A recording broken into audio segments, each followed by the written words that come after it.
কবিতাৰ শিৰোনাম সদৰ্পণ। কবি দেৱাংগ ভূষণ। চিৰাল ফাট মেলা পথাৰখন,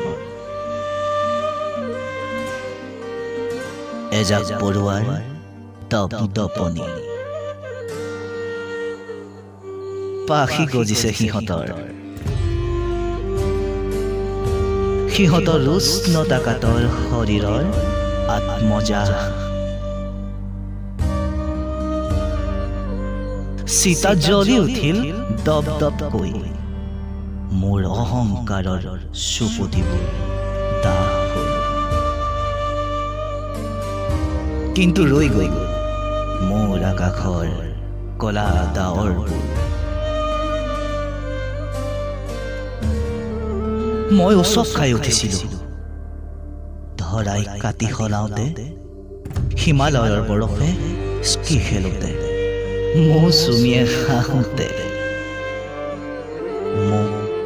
মোৰ আৰাধ্য দেৱতাই আহি ক'লে, তুমি তোমাৰ ভগ্নাৱশেষখিনি সেউজীয়াৰে বান্ধা।